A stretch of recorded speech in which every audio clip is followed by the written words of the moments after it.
Thank you all for joining us tonight for this conversation on sound and power. For those of you who don't know me yet, my name is Monica Pena, and I lead public programs at Locust Projects.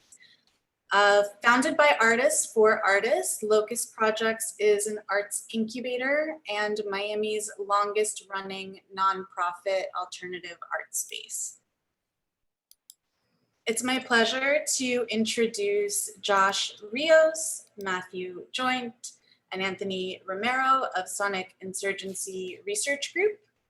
Their research-based practice examines the politics of sound, noise, and silencing as forms of social control and social resistance. Their recent projects have been featured at Crystal Bridges Museum of American Art, Bentonville, the Luminary St. Louis, the Mountain Standard Time Performative Art Biennial, Calgary, Canada, and the Institute of Contemporary Art in Portland, Maine, as well as in March, a Journal of Art and Strategy and Monument Lab. Upcoming works will be featured at the Vincent Price Art Museum, Los Angeles. Their current immersive sound installation in the main gallery at Locust Projects, If the Source is Open Megamix, continues the collective's explorations of the role sound and noise play in the structuring of life, particularly as ideas about sound and noise are leveraged in the struggle over cultural consensus, social power, and public space. If you are in Miami and haven't had a chance to experience it yet, please do come by Wednesday through Saturday from 11 a.m. to 5 p.m. through April 9th. Before I turn things over, I'd like to extend a warm welcome also to our guests, Jillian Hernandez and Fredo Rivera.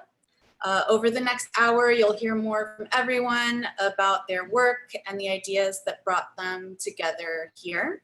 There will be some time for questions at the end, so please feel welcome to drop them in the chat or the Q&A window, and we'll get to as many as we can. We do look forward to everyone's contributions to tonight's conversation. And thank you all again for joining us. It's nice to see some hellos in the chat window already. Josh, I'm going to go ahead and turn things over to you. And then I will actually in turn turn those things over to Anthony, if you don't mind. And we're all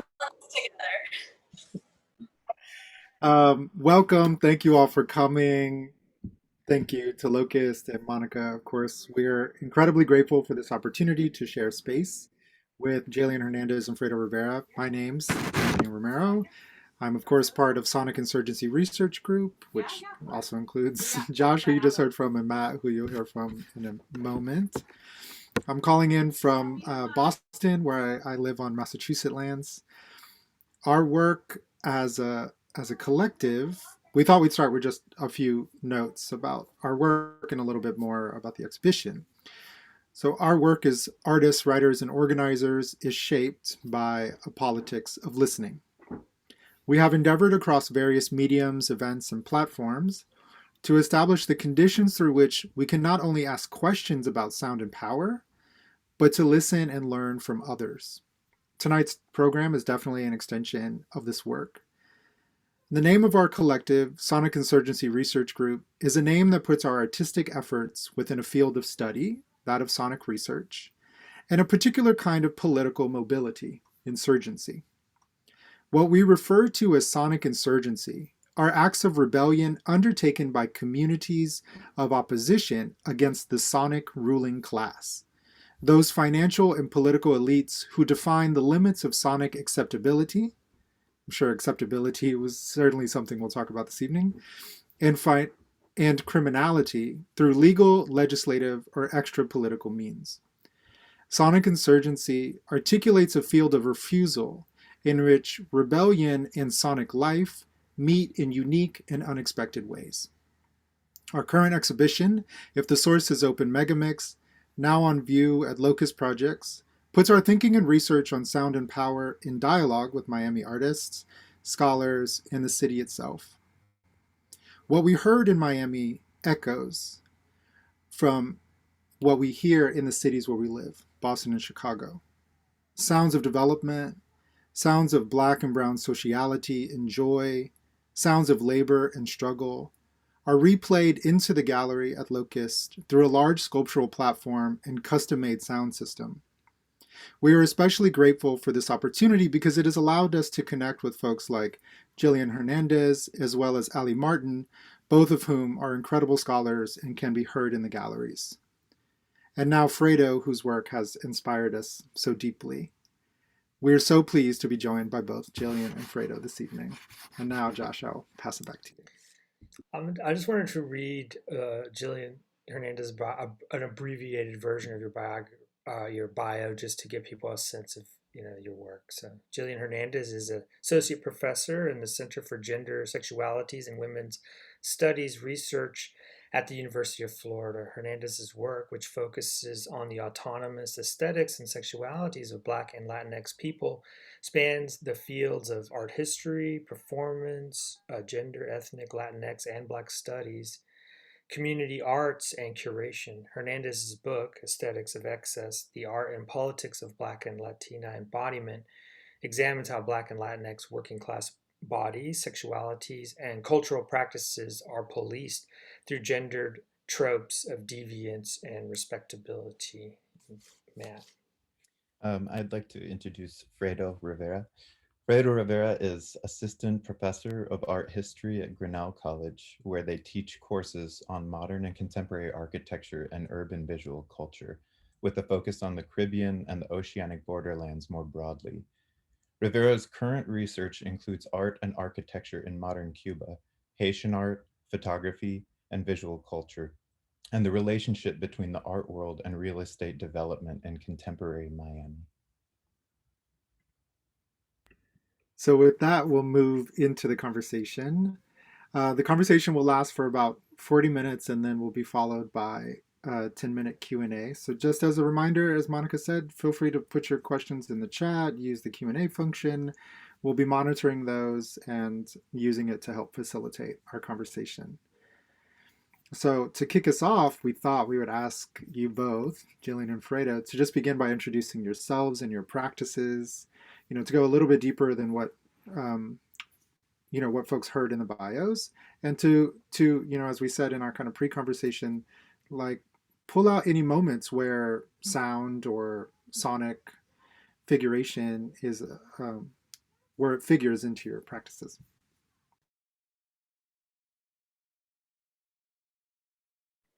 Okay, I can go. Hi, everyone. I'm Jillian Hernandez. My pronouns are she, hers, ella. And although my work mainly centers on visual culture, music as the sort of sonic realm of music has definitely been a recurrent thread of my research. A lot of my work stems from over a decade of doing community arts work in Miami through the Women on the Rise collective that I founded at the Museum of Contemporary Art in North Miami in 2004. And sound played such a huge role because we were working with teenage girls, and while we were making art with them, they would often be singing, listening to music, playing music from their cell phones.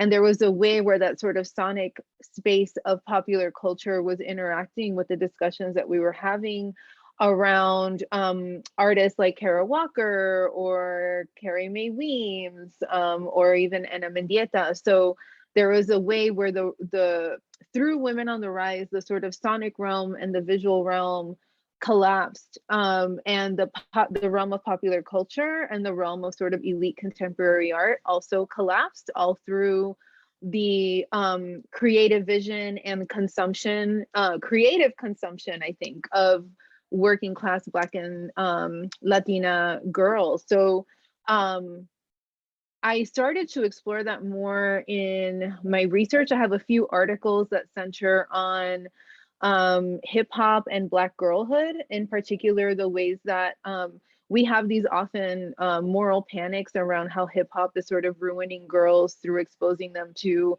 perceived hypersexuality or, these sort of tropes of deviance that ruin the sort of good girl image. So there's definitely a thread of hip hop feminism through my work, that also stems from my growing up as a teenager in Miami in the 90s, early 90s, watching The Box late at night, listening to Two Life Crew, which, you know, to me was very liberating given the really restrictive Latina sort of tropes of respectability and sexuality. Like, so for me, like Two Life Crew can be feminist.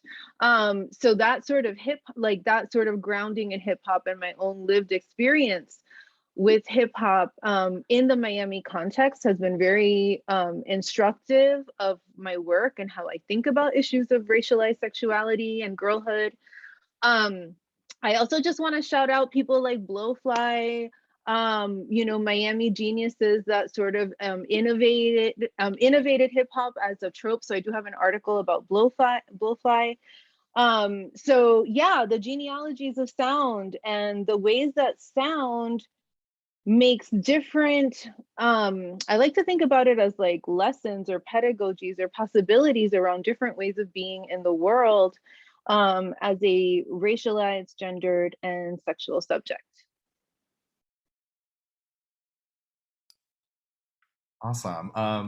First of all, I just want to say thank you to Josh and Jillian and Locust Projects and the Sonic Insurgency Research Group. This was just exciting to have people not randomly, but people reach out to you. And prior to this, one of the things I said to Josh and Jillian and Monica was I don't have that much of a familiarity with sound or sound studies, and perhaps I'm exaggerating, or I often feel more comfortable in the visual and spatial realm just because that's where my expertise is trained. But for me, it's been exciting in the past few weeks leading to this to think about where sound sort of fits in within my work and praxis. And I think so a lot of my work as an academic thinking about the modern Caribbean, it comes out in some sort of smaller ways. But I think particularly thinking about Miami, so part of my practice as a scholar is sort of the traditional academic scholarship, producing articles and books.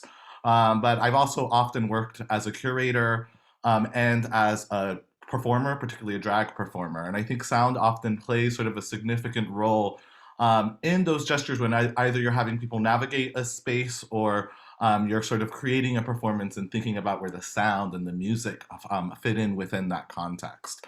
So I think in that sense, sound has become an interesting way to express certain things, make certain exclamations, but it's also had me thinking about certain ways sound can present sort of a sensorial realm and expressive realm that allows us to sort of think beyond what is sort of visually there, or allows us to alter or sort of subvert things. So it's been exciting for me to think about sort of the role of sound, not just in knowledge production, but in relation particularly to the context of the city of Miami and its own transformations. And really those, I'll just give one sort of small anecdote to think about sound. I had a friend visiting me a week ago, and she had a rental car and we were just driving everywhere around Miami. And I don't drive here and I rarely listen to the radio, but we had Power 96 on and they were playing freestyle music from like back in the days. And I was like, this sounds so Miami, and thinking about that with a visual space.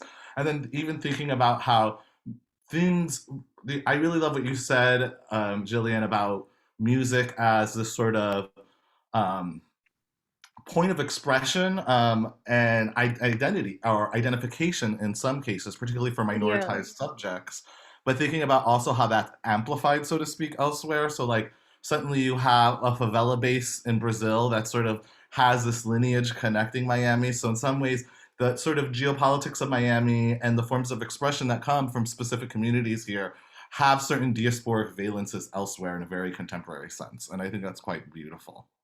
Absolutely. And also like those sort of, you know, threads down into Latin America, but also up into other areas of the South, you know, so even thinking about like Miami's connections to like New Orleans and bounce music too, and like these other sort of sonic traditions, you know, in Atlanta and elsewhere. So like just sort of thinking about the sort of global South in this like broader sort of transnational way. I really like that you sort of invite us to think about it in that way also, Fredo.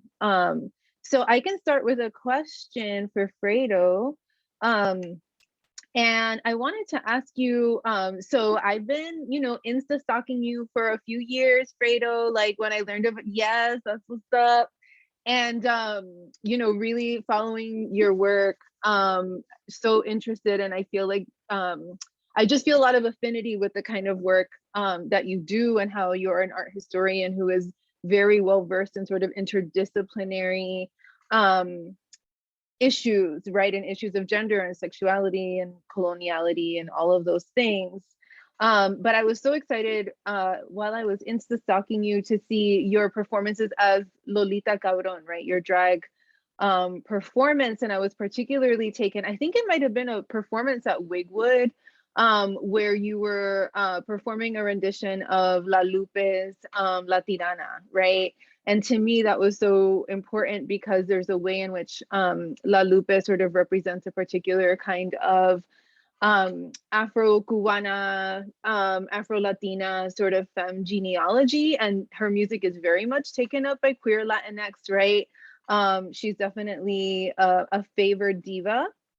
And so I just wanted to ask you about how drag is sort of an alternate form of knowledge production and placemaking that sort of occurs alongside or perhaps through your more sort of formal academic work, and how perhaps performance is an alternate form of sort of creating or presenting these queer and femme sonic archives. Awesome. Thank you for that. Like that gives me a lot to sort of think about, but particularly thinking about drag as sort of an alternative form of knowledge production. I came up with my drag character in the midst of writing my dissertation, and perhaps it was that sort of arduous I love activity of that. in writing and trying to make sense of something that's really complicated and messy and put it into this official document to get a certification. My Yes. dissertation was on 1960 art and visual culture and architecture in 1960s Cuba. So I had long been thinking about the sort of figure of the revolutionary, something the historian Lillian Gedha refers to in her book as sort of this revolutionary chic that forms around that sort of guerrilla aesthetic. Yes. And her namesake comes from this figure in Puerto Rican history, Lolita Lebron, who was part of this famous attack on the US Capitol and became sort of this figure for sort of Puerto Rican freedom, particularly in the 70s, and the 60s and 70s. And in some ways, she was playing with the idea of the radical revolutionary, but also the tragic figure, sort of dealing with sort of, I think, as a Puerto Rican, the coloniality with Puerto Rico, and then trying to find innovative expressions from that. I like to say I came up with a drag character before doing drag, so the conceptualization is much stronger than what you might see in person. But that's changing. I'm getting better at the latter. I haven't been dragged actually since the pandemic, but I will be doing, she will be resurrected this summer in Puerto Rico. I'm very excited to say, and I will be doing my first drag performances. But in a way, it became a way for me to express things one could never express in writing and express emotions and make connections that were impossible. And I want to thank you for bringing up La Lupe, because La Lupe is particularly fascinating to me. In some ways, she's sort of paired with Celia in many ways, and in some ways, she becomes silenced in that process. For sure, yes, And absolutely. then in other ways, what I'm really fascinated is she became huge in Puerto Rico, and she is the drag staple in Puerto Rico, and she has been for decades. So you go to Puerto Rico and you go to a drag show, there is sort of, particularly in the 80s and 90s, Queens would always do numbers with her. She sort of became like, I guess, a Cher was for an older generation for in the context of Puerto Rico. So I'm also interested in sort of that diasporal movement, and her songs have a particular sort of power to them. I've done a lot of La Lupe, so I don't know where you've seen it. I would say like that is the number one reference that my drag character often makes. But I also, it's become this sort of exciting opportunity for me to express things in a different way that I think are dynamic and are geared towards a different audience. And I think that's sort of another important thing to think about. Like, academic scholarship helps contribute to knowledge within certain prescribed frameworks, in the same way performing a number at a bar at the counter corner is creating some form of knowledge and network and connection among people. I think, and then in some ways there's always this like long, difficult, complicated conceptualization that goes behind the work that if I just did a simple Whitney number, it could be just as powerful. Right. So it's difficult to describe like what this alternative form of knowledge is doing beyond the sort of the individual healing. But what I hope is it's creating some form of encounter or engagement that hopefully leads to a discussion like this. Right. And also a creation of space, right? And it's interesting, like in thinking about the ways that the Sonic Insurgency Research Group is sort of conceptualizing the work of Sonic Insurgency as refusal. It's like La Lupe is such a great example of that in the musical realm, because like La Lupe is so campy, right? Like she would get up there and throw her shoes off and like tear her clothes off, right? So you didn't just have singing, you had this sort of excessive embodied performance of Latina femininity that was completely outside the realm, especially in the 60s, of like what was considered the proper way, right, for a Cuban woman to behave, right? And I think that's precisely why she is taken up in the ways that you describe, right, by queer folks, you know, throughout the Latinx diaspora. Like she's kind of an irresistible icon in that way. I think precisely because like she was so punk, you know, like she was almost like she would scream sometimes, right? Like it was beyond the sort of virtuosity of Celia's performance and sort of polish of Celia's performance to a very different kind of a different register altogether, for sure. I like that. She's like Afro Latina punk, and the So ideas, punk. Yeah. the weird noises and moins she sometimes makes, or the way she takes that Yes. rumba beat and does something like unexpected with her voice. It's like it's metaphysical almost. And she would take over the piano. Like if the pianist wasn't playing as fast as she wanted, she would literally be like, I'm gonna like press the keys over you. Like I'm gonna just roll up there and like do it myself, right? So many ways. And there's a beautiful documentary on La Lupe. I need someone to look up the director's name. I think it's Ella Troyano, who is a queer Guyana director who created it. So definitely, if you want to see all those amazing performances, they are archived beautifully by Troyano in that documentary. So Fredo, following up on all of that, I have been thinking in my more recent work about the sort of politics and iconographies of femininity as a kind of visualization of protests. I've been thinking about the color pink in particular. And when I saw the intervention that you and the artist and performer, Miami-based artist and performer Kunz conducted at the Perez Art Museum in Miami in 2019, while they were showing the exhibition on Cristo and Jean Claude's surrounded islands in Miami in 2019, I was really struck by how you all showed up. I think, was it to the opening? Was it the opening?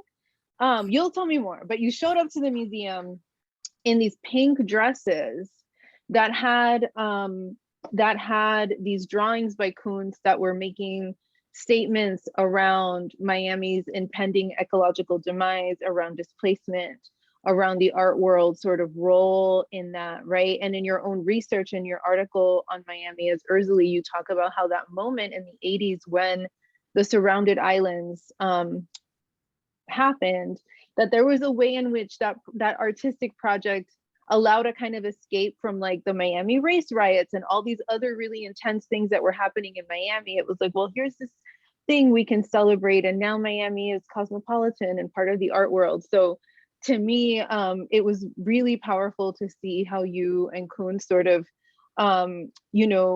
engage with that history that was being revived in Miami at a moment where a similar kind of cleansing is happening, right? There's such a lack of outrage around the sort of, I think that the kinds of art world gentrification that in my own book, I sort of mark and historicize as really sort of fomenting in 2014 when the board of MoCA North Miami left to start their own institution, the ICA Miami, which I encourage everyone to boycott. And so basically, yeah, I was just interested in how that was an intervention. If you could share images and just talk to us a little bit more about that project, and were there any sonic components to it? Awesome. Thank you so much. I'm very happy to talk about that project. And that project was the opening for Creative Times Summit in Miami. That Oh, took okay. place that year in November. And I had done a similar program a year before or 2 years before, the Centro Cultural Español in Miami. I was working with a local artist, Angela Valea, and she wanted to do sort of uh, I would now say queer art happening, but an event that sort of highlighted drag in Miami and put it in dialogue with art that was in the room and thinking about Latinx identity. And fortunately, one of the curators at Creative Time happened to see it and reached out to me, and they were interested in throwing and having an opening event for the summit. And it was a huge sort of honor and very exciting because I kind of had the support of Creative Time and Pam behind me and Yes. producing this event. And I really wanted to do something that highlighted Creative Times themes, which included sort of the ecological concerns within the city and things that are happening globally, thinking about migration, thinking about gentrification and urban transformation. So how do we create a program that takes advantage of the space of Pam, because we sort of did it within 2 stages. I wanted to move and really take advantage of the space and create something that was sort of really interesting for the audience.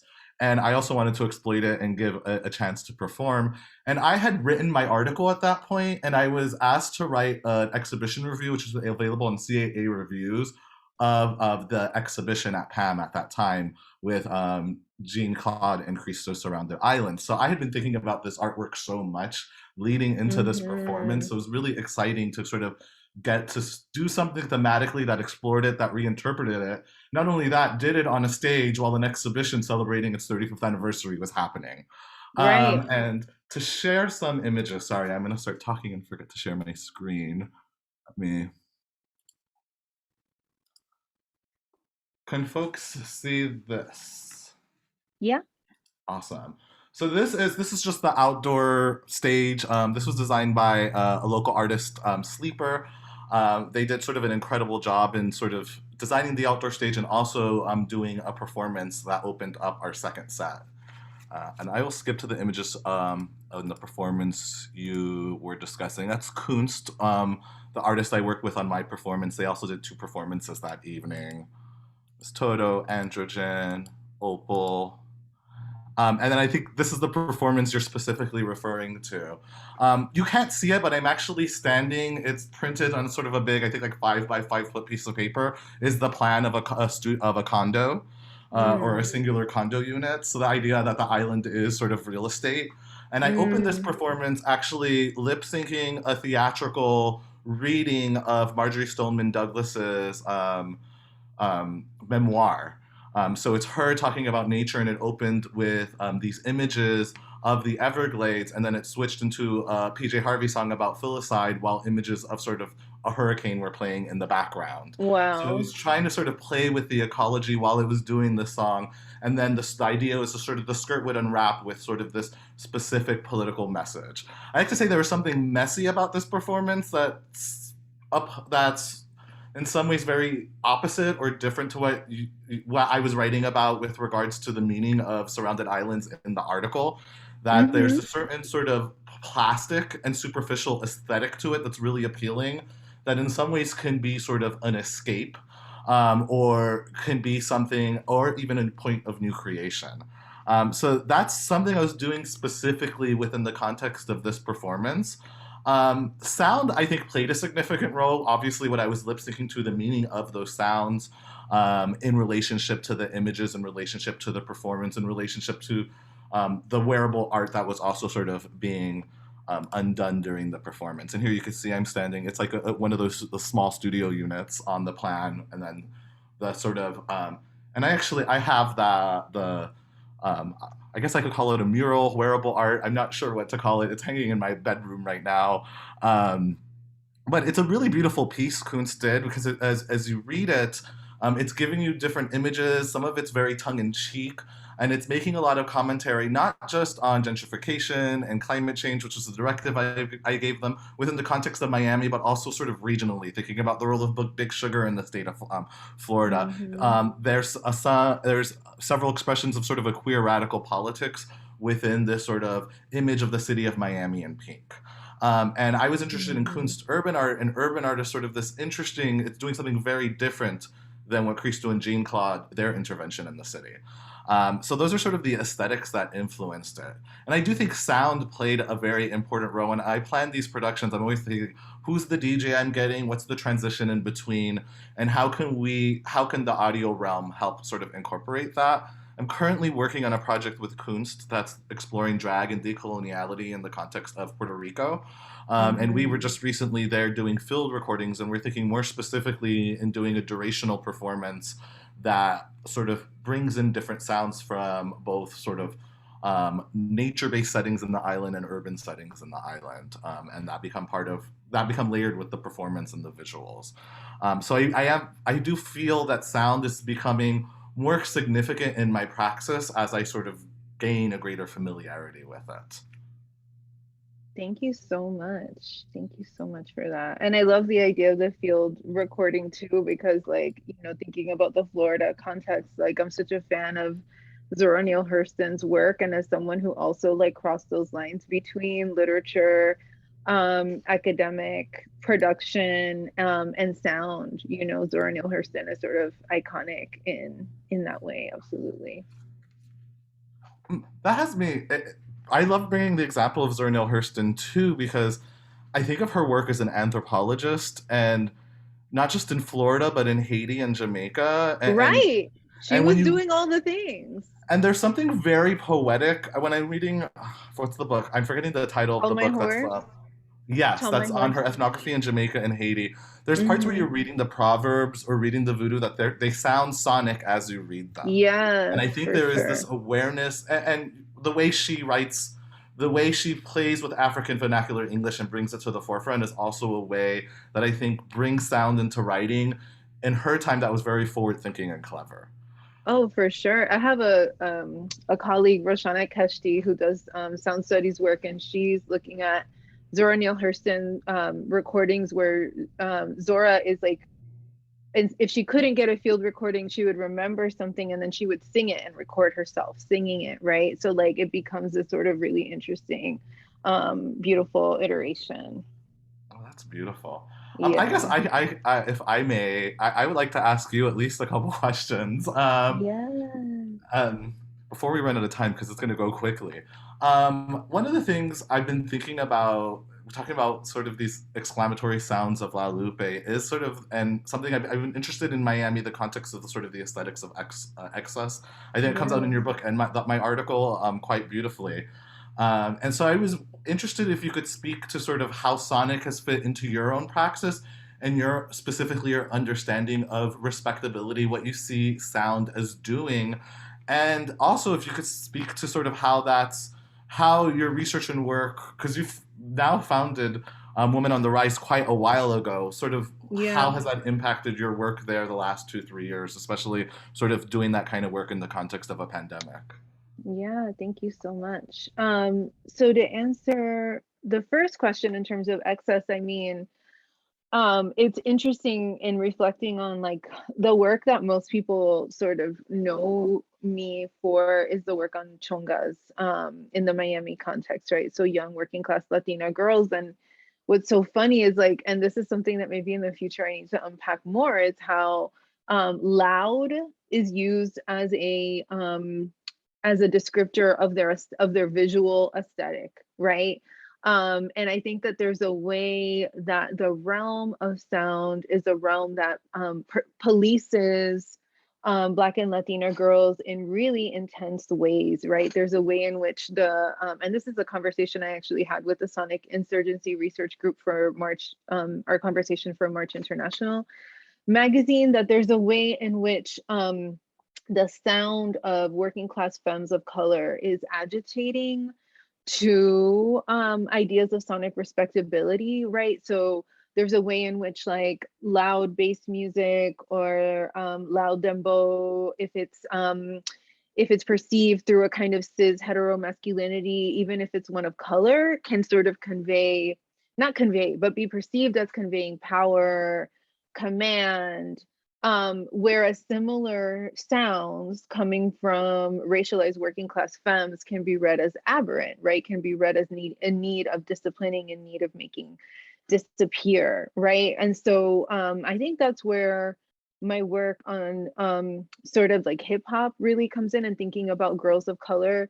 My colleague and friend Ruth Nicole Brown talks about how Black girls are policed through this binary of either sass or silence, like either Black girls are too quiet and that's a problem, or they're too loud and that's a problem.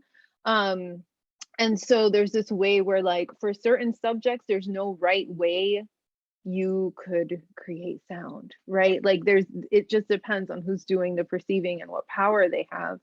And so for me, that's where hip hop feminism comes in. I'm really inspired though how Miami continues to produce, music by femmes of color that's really at the vanguard of popular music. So I'm so inspired by City Girls, who are really taking sort of like femme fronted hip hop to the mainstream, like from Miami. I'm so proud of Laguni Chonga from Hialeah, like you, Fredo, doing the thing, like representing chongas and sort of bringing that sort of trap reggaeton sound to like what's an increasingly larger audience. Like she's becoming much more international. And of course, right, we have Trina to thank for that and the legacy of Trina as well. And there's this way that I think the Sonic is both the place where policing happens, but it's also the place where the sort of insurgency happens, right? That sort of femme of color insurgency or the queer insurgency that folks at Counter Corner, like I need to share it with y'all, but I just published an essay on Julesi and Carla's chonga drag performances. And they're Miami based. I don't think they perform together anymore, but they performed together several years ago, a sort of bearded chonga drag in Miami through the Counter Corner space that Fredo, it appears like you've been a part of as well. So there's this way too that sort of sonic unruliness crosses between sort of cis femme of color spaces and queer spaces. Like there seems to be like a sort of call and response between those two communities that I am just continually inspired by, and I'm really invested in not necessarily like theorizing it, like all the theory is there in their music, but in kind of archiving it and like spreading the sort of possibilities of what their pedagogies offer us. So I also am interested in Yo Majesty, which they no longer perform anymore, but they were a lesbian hip hop duo from Tampa, Florida, which has like a really strong strip club culture. And that's where that undercurrent of the South is interesting too, right? Like that sonic Southern hip hop where that sort of sexual space of the strip club is actually really integral and is a cultural space. It's like a museum, So anyway, those are the things that sort of inspire me about the sonic and the sort of unruliness of femmes. Like I was talking to the research group in our conversation earlier about how like the last time I was in Miami, not this last time, recently, I was struck by how like all these femmes were like at Target having full-on conversations on their cell phones on speaker. And it was like a whole cacophony of it, right? And so for me, it's like they're taking up space. Their conversations are public, so they're already sort of like blurring that boundary between what's acceptable public sound, what's unacceptable public sound, and then you have like the señoras sort of rolling their eyes, or like the disapproving looks that femmes get when they're perceived as being loud, but persist in doing the thing. I really love what you just thinking about spaces of queer insurgency, and the way you characterize the space of Counter Corner is exactly the sentiment I have. As someone who got to attend in the early days, started doing drag at that specific party, but Yes. sort of back in the day, certain parties that would just leak out of that tiny bar into the street. There Yes, was I this sort was of there. sonic insurgency that was happening that was sort of Hmm. insane. But even thinking of the music that would play, I would always go to queer parties, and Trina would always come on, and we'd lose it. And that music has sort of this new meaning in that sort of context. And I really For think what you're sure. saying about archiving that is really important work that maybe needs to be done. I don't know if that's fully been done, but it's particularly because I think there's a shift in the queer scene in Miami. Yes, I don't know if Counter Corner will be coming back or not. I don't know what's exactly. next. I don't know what the next generation of kids are going to bring, which I think is going to really shift things. Um, Exactly. in the past, we have not done a good job at sort of archiving, and I'm even thinking like back into the 70s and 80s, beyond sort of very specific examples of sort of queer Miami, those histories that happen and those small spaces of insurgency are lost. I guess that makes me want to pivot to my next question, which I had sort of posed Yeah. with the group earlier.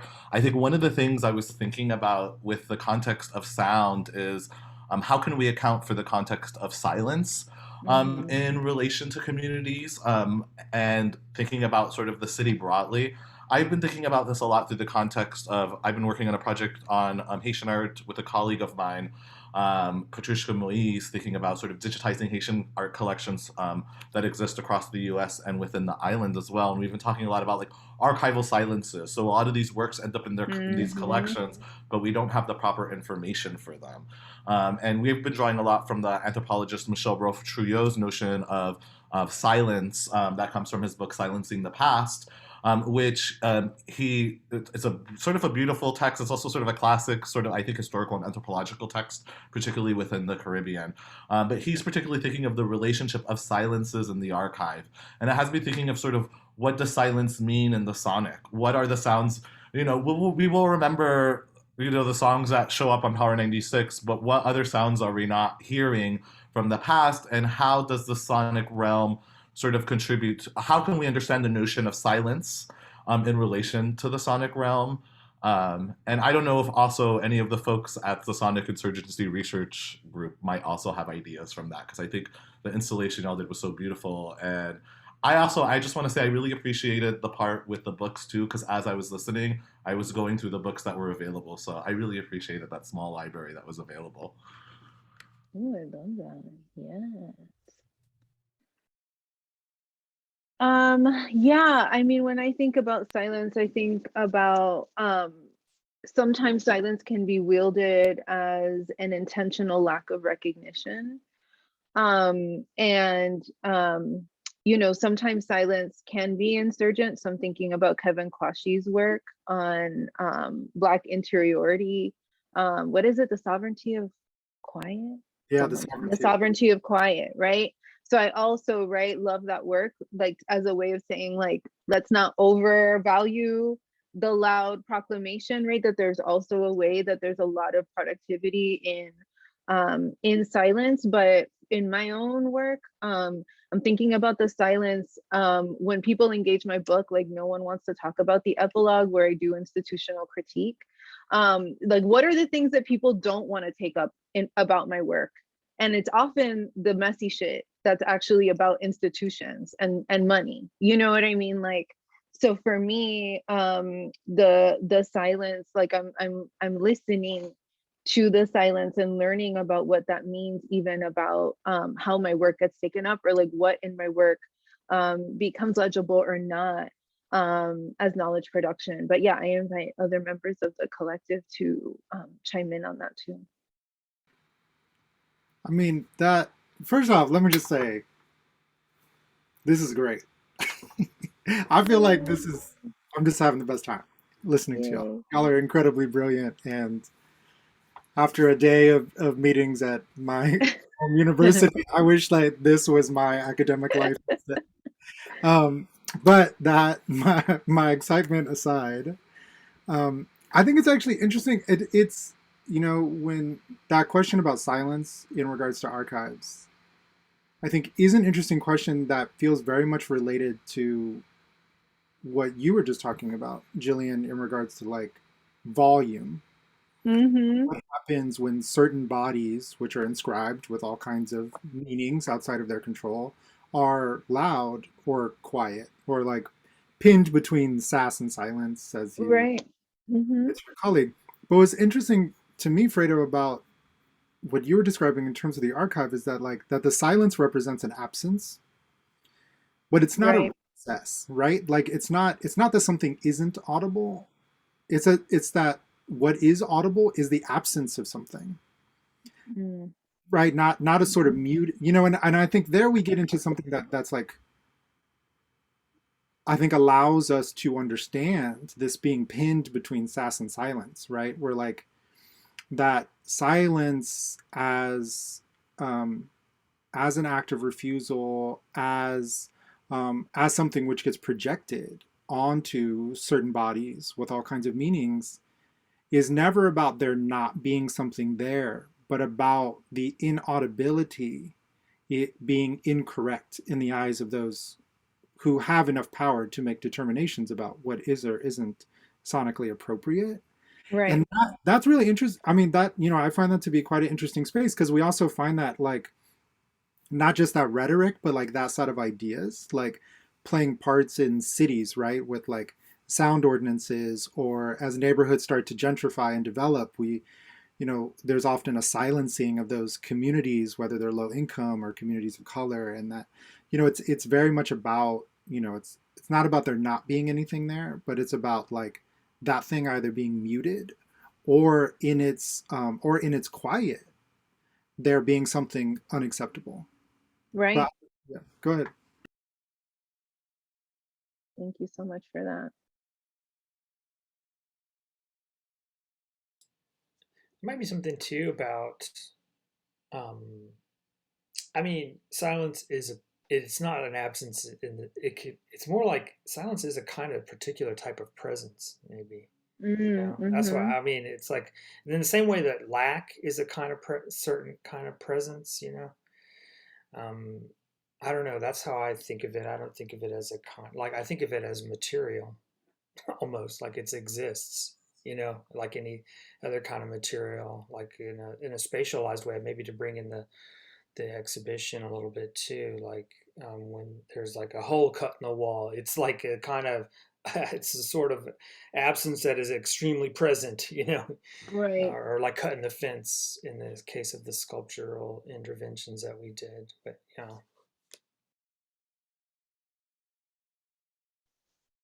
And there's also, this maybe slightly moves this in a different direction, but I'm thinking also we were so inspired by all the guerrilla radio that happens in South Miami, and started almost Mm. perceiving these rips that now exist on YouTube as a kind of radical archive of people taping shows of artists who couldn't get played on the radio, but then they broadcasted only to their own community, right? And then the Oh, archive becomes this like weird rip that the big someone's mom happened to have on a tape, and then they posted it to YouTube, thank God. right. Like, so it's interesting thinking about this strategic silence, or almost back to this idea of like Black interiority.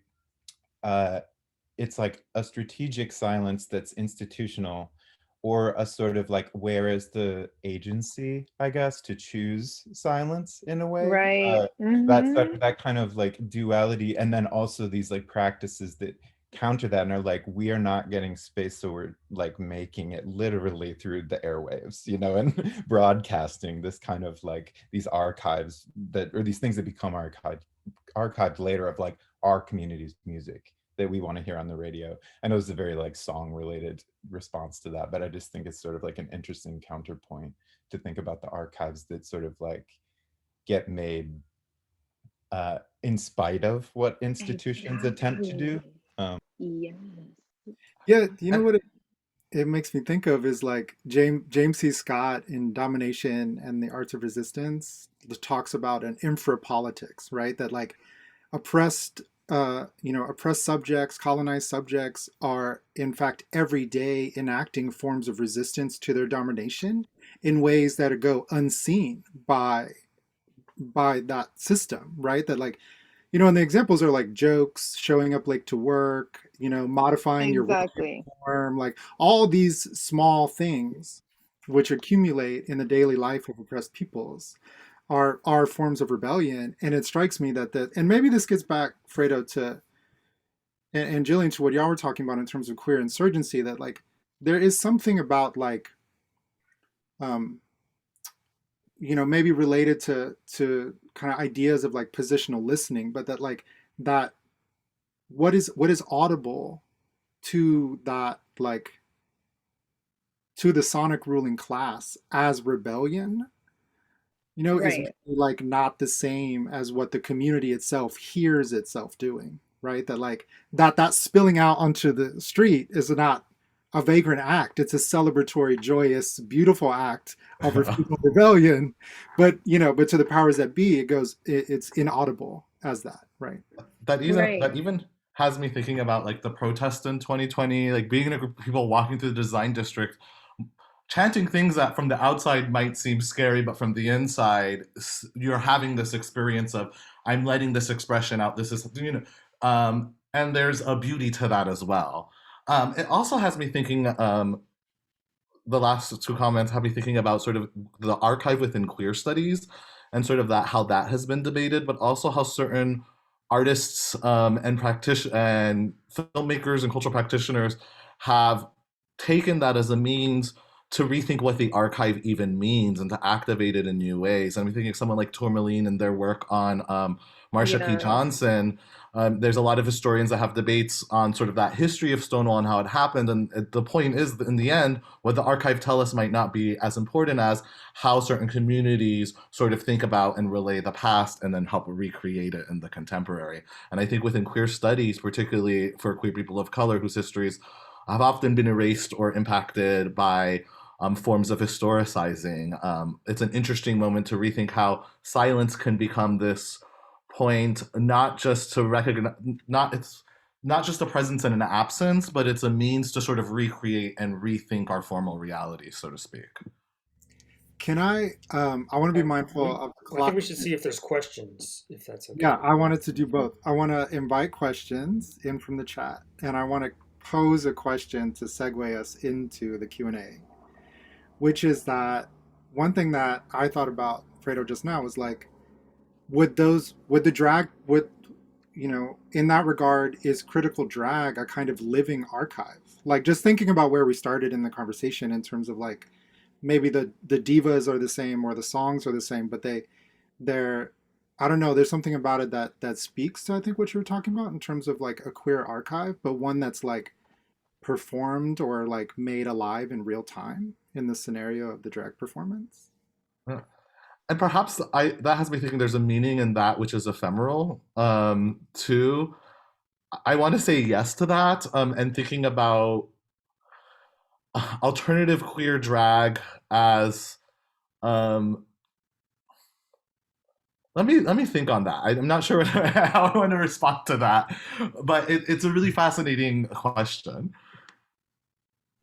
I mean, I'm thinking about Diana Taylor's work, right? The archive and the repertoire, right? That it's sort of like a both and type of situation for sure. The ephemerality and the archiving. We have a really dope question. Oh, sorry. I know, that's what I was thinking. Yeah, I was thinking that too. In like Cydia Hartman's book too, of course. But it says something like what is this question? Do you want to read it, or how do we want to deal with it? It is interesting. I'm into the question. This is by Kunst. You should read it, Rios. Me? Okay, Miami is a city best seen from the sidewalk in my eyes. A contradiction that I think butts up against this city's realities of being nearly unwalkable. For real. And in walking, you are hearing. This is very true, right? What do you think might be the emergent sounds of the city that could function as forms of resistance against this ever-spreading destruction of development, displacement, and gentrification? What would it mean for the rumble of house parties bumping cumbia, hip-hop, or reggaeton to become the sonic manifestation of the holdout house of the neo-colonial drudging of the sonic realm? And I felt like this is a poem, sonic realm in the contemporary city. I don't know how to answer a poem. You just sort of read it, think about it, but I would love to hear anyone's comments on this. This is fascinating. I love it. I would say it already is. Like that already is the fact. That already is the holdout house, in my view. It already is, you know. I do like that this question brings up the sort of question of mobilities and sound. I had given the sort of example of riding in a car listening to freestyle music, but also thinking of the different sounds one comes across as engaging a space. The idea that sometimes the loud sounds that are iconic of the city are emerging from vehicles traversing space, and that sort of impacts your sonic realm. You know, a car goes around the corner from me playing really loud music, it will sort of wake me up, but it also doesn't come as a surprise here. So this question of sort of mobilities in the relationship to sound and the different relationships you have to the city's sonic scape based on your positionality, I think is very significant. I couldn't agree more. That's so important to think about. I wonder if there's anybody else that wanted to pose a prompt or anything like that that's in the audience, and also, or we could continue to easily keep discussing these kind of concepts.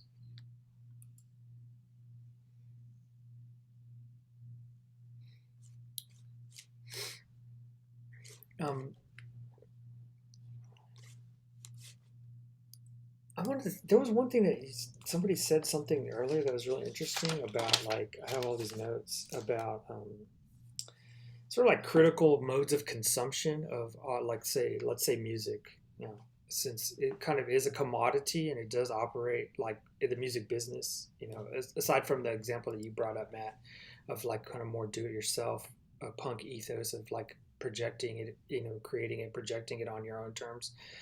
But for the most part, like music is a kind of this certain kind of commodity that circulates, like, you know, in a capitalist mode of production and so forth. But I do think there's something kind of interesting about how there can be such a thing as critical consumption and a critical sort of where it's not, you're not just simply listening to the sounds as you're supposed to, like as a good listener, but you're sort of listening kind of sideways or askew, or, you know, from a vector of some kind. I don't know if anybody had any thoughts about that, maybe especially in particular in relationship to drag and like chonga too. I mean, I think about that a lot in terms of hip hop, you know, like to me, like it's always weird when people want to make these sort of commentaries on hip hop's collusion with capitalism, because, you know, to those folks, I want to be like, go read Fred Moten. Like, let's talk about like commodities who speak and shit. Like, let's be real about the fact that these are Black cultural productions. And like, in my perspective, with probably very few exceptions, anytime Black folks can gain any cultural or material value for their cultural production, like that's revolutionary to me. So you know, for me, it's like the consumption of hip hop is always a creative and critical act.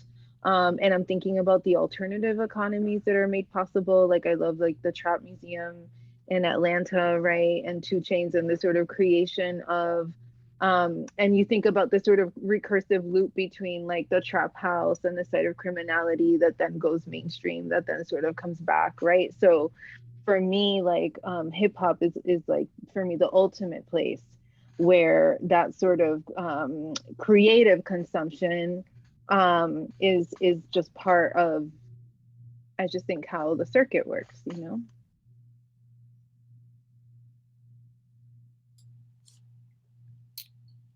I don't know, Fred, if you want to add one last thing or if we want to conclude things. I know it's probably time, but I'm not sure.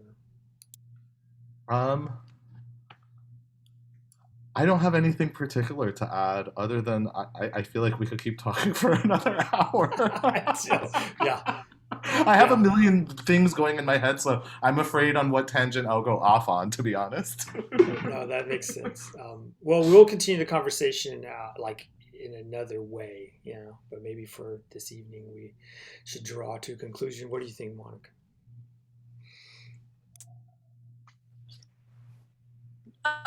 Yeah, I think we can wrap up. I'm sorry, my internet connection has been a little unstable, so I hope everyone can hear me okay. Great. But yeah, I mean, I can't agree with you more. Anthony. I'm just like mesmerized by all the brilliant thinking and ideas and conversation that has, circulated tonight. And I wish my entire life was like this, right? So yeah, I was telling Jillian and Fredo before that, being born and raised in Miami, it's just such a treat to hear such thoughtful, critical reflections on the city on, so many different layers. And yeah, shout out to Power 96, to Trina, all those exciting parts of our shared culture and history. So yeah, thank you all so much. Thanks to everyone who joined us. Yeah, thank you all. Thank you to Sonic Thank you all. Insurgency Research Group. Thank you, Locust. Thank you all. Thank you to everyone who spent time listening to us. Yes, thank That's you. very true. Thank you all. Thank you all so much. All right. Have a good evening. Bye. Good night. Good night, everyone. Oh.